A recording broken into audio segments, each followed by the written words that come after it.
बिस्मिल्लाहिर्रहमानिर्रहीम। अस्सलाम वालेकुम। मैं हूं शहबाज चौधरी और आप देख रहे हैं मेरा यूट्यूब चैनल डेली ट्रेंड्स। नाज़रीन, इस्लामाबाद से कुछ ऐसी खबरें आ रही हैं कि शायद कप्तान जो है वो इस वक्त अपनी बिसात बिछा के बैठा है और नून लीग इस तरीके से फंसी हुई है कि ये बेचारे हुकूमत में हैं और हुकूमत से अगर बाहर निकलते हैं तो इमरान खान इनको नहीं छोड़ रहा, और अगर हुकूमत के अंदर बैठे हैं तो इनकी अपनी कारकर्दगी इनके गले पड़ी हुई है। इस वक्त ऑडियो लीक का जो हंगामा है वो पूरी पाकिस्तानी सियासत में छाया हुआ है और हर आते घंटे या आते दिन के साथ एक नई ऑडियो सामने आती है और एक नया पिंडोरा बॉक्स खुल जाता है। इस वक्त हालात ये हैं कि ये जो बयानिया नून लीग ने घड़ घड़ के बनाया था, फ़ौज के मुखालिफ बातें करके, जलसे करके, उसके बाद फ़ौज को बहुत अच्छा कह के, फ़ौज के साथ सुलह करके, तरले मिन्नतें करके, वो सारे का सारा बयानिया पहले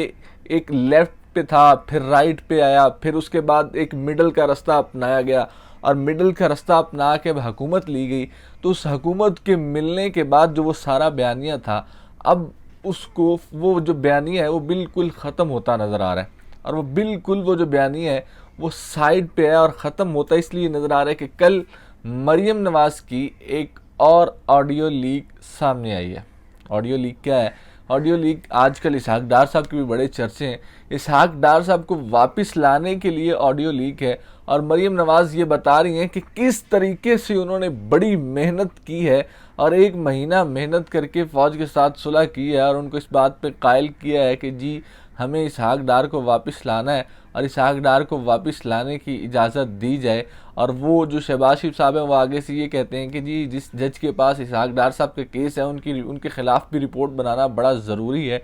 तो ये सारी चीज़ें अब आपको समझ जाना शुरू हो गई हैं कि ये किस तरीके से इसहाक डार साहब को वापस लेके आए हैं। एक ऐसा मफरूर जो वज़ीर आज़म के तैयारे पे बैठ के फ़रार हुआ और वापस वज़ीर आज़म के तैयारे पे बैठ के ही पाकिस्तान आया और 4-5 साल वो बंदा जो है वो अदालती मफरूर रहा और अदालतों के सामने पेश नहीं हो सका। किस तरीके से वो डील करके अब ये किससे डील हुई है, कौन इस चीज़ के केसेस ख़त्म करवा रहा है, नैब जो है वो अदालतों में जाके इस चीज़ की मुखालफत नहीं कर रहा, हक में जाके स्टेटमेंट्स दे रहे हैं कि जी हमें इस पर कोई एतराज़ नहीं है। मरियम नवाज़ पासपोर्ट लेने जाती हैं, नैब उसके ख़िलाफ़ कोई पहले 4 साल पासपोर्ट उसका रखा और उसके बाद अब जो है वो नैब ना तो उसकी मुखालफत कर रहा है और अदालत में ये भी जाके स्टेटमेंट देता है जी अदालत अगर पासपोर्ट वापस देती है तो हमें इस पर कोई एतराज़ नहीं है।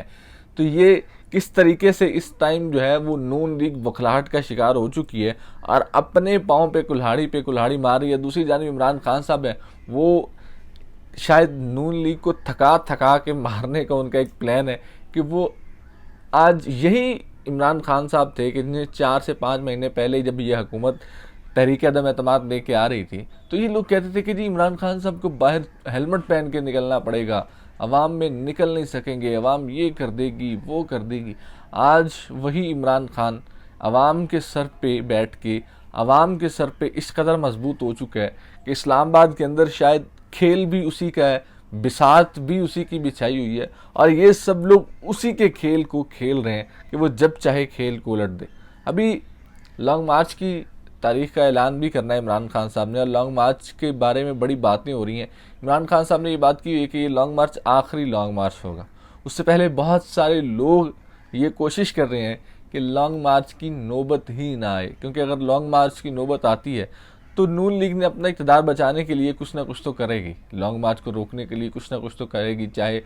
जुल्म करे, चाहे जिस तरीके से रियासती जबर का निशाना बनाया जाए इस आवाम को, लेकिन अपना इक़्तिदार बचाने के लिए कुछ ना कुछ तो करेगी। और दूसरी जानब आवाम का जो समंदर होगा उसके साथ कैसे निपटा जाएगा, तो बहुत सारे हल्के ये चाहते हैं कि बैठ के बात करके ही इसका हल निकाला जाए, लॉन्ग मार्च की जो है वो नौबत ही ना आए। कल फवाद चौधरी साहब ने एक बड़ी स्टेटमेंट दिया। फवाद चौधरी साहब ने ये कहा जी हम बिल्कुल तैयार हैं लॉन्ग मार्च के लिए और हम किसी भी वक्त कॉल दे सकते हैं, लेकिन सदर ममलिकत जो हैं उन्होंने हमें रोक रखा है और सदर ममलिकत अंदर बातचीत कर रहे हैं, कोई हल निकालने की कोशिश कर रहे हैं। अगर सदर ममलिकत नाकाम हो जाते हैं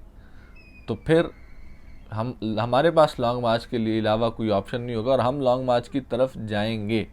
इमरान खान साहब ने तो अगले जो 24 से 48 से 72 घंटे हैं वो बहुत इम्पोर्टेंट हैं, क्योंकि जो सदर ममलिकत के इस वक्त जो ख़बरें आ रही हैं इस्लामाबाद से, वो ये हैं कि सदर ममलिकत के जो मुज़ाकरात हैं वो भी अपनी फ़ाइनल स्टेज तक पहुंच चुके हैं और किसी भी वक्त जो है वो कॉल आ सकती है और हो सकता है कि बेहतरी की तरफ जाएं, या ये हुकूमत जो है वो अपना बोरिया बिस्तर लपेट के जो है वो जाए, या फिर इमरान खान साहब अपनी फ़ाइनल कॉल देंगे। उसके बाद अभी ख़बरें इस्लामाबाद से ये हैं कि जी इस्लामाबाद को जब इमरान खान साहब ऐसी कोई बात करते हैं लॉन्ग मार्च की, तो फौरी तौर पे इस्लामाबाद को जो है वो सील करना शुरू कर दिया है। कंटेनर्स पहुंच जाते हैं और सील करना शुरू कर दिया जाता है। जैसे ही वो 2 को दिन इनको थकाते हैं और इमरान खान साहब कहते हैं कि जी अभी हम लॉन्ग मार्च नहीं करेंगे, तो फिर कंटेनर्स उतर जाते हैं। तो इमरान खान साहब का शायद प्लान अभी यही है कि इनको थका थका के मारना है, और उसके बाद जो है फिर जब ये बिल्कुल हुकूमत थक जाएगी फिर इनको एक धक्का दें और इसको जो है वो फारिग करें। अभी इस्लामाबाद के अंदर जो है वो मार्च किसान मार्च होने जा रहा है और किसान जो है वो इस्लामाबाद की तरफ मार्च कर रहे हैं, तो उसको लेके अभी रेड जोन को सील कर दिया गया, तमाम कंटेनर्स लगा के तमाम रास्ते बंद कर दिए गए और बहुत से मुख्तलिफ मकामात जो हैं वो भी सील कर दिए गए। एक आखिरी ख़बर मैं आपको ये दूंगा कि जो ख़बरें ये चल रही हैं जी ऑडियो लीक की, अब हुकूमत जो है इस ऑडियो लीक के बोझ के तले इस कदर दबी हुई है कि कल शहबाज शरीफ साहब ने भी जब प्रेस कॉन्फ्रेंस की तो उन्होंने भी इस चीज़ को एक्सेप्ट किया। जी एक तो पहली बात उन्होंने ये एक्सेप्ट की कि ऑडियोज़ जितनी भी हैं ये सच है, ऑडियोज़ असली हैं, लेकिन उन्होंने ये कहने की कोशिश की कि हमने इन ऑडियोज़ में कोई गैर कानूनी काम नहीं किया हुआ, ना मरीम नवाज़ ने मुझे किसी की सिफारिश की, ना मैंने किसी को आगे कहा।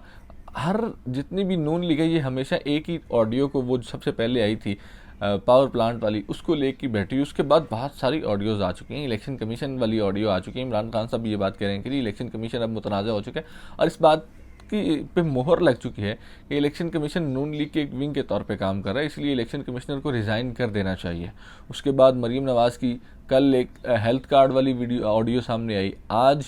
इसहाक डार वाली सामने आ गई है। जी हम इसहाक डार को लेके आ रहे हैं और मैं तो 1 महीने से बड़ी मेहनत कर रही हूँ, कोशिश कर रही हूँ। ये रास्ता बहुत आसान है, ये मरीम नवाज़ के ये अल्फाज से कि ये रास्ता बहुत आसान है, इसमें बूट चाटने पड़ते हैं, इसमें अपनी इज़्ज़त नफ्स गंवाना पड़ती है।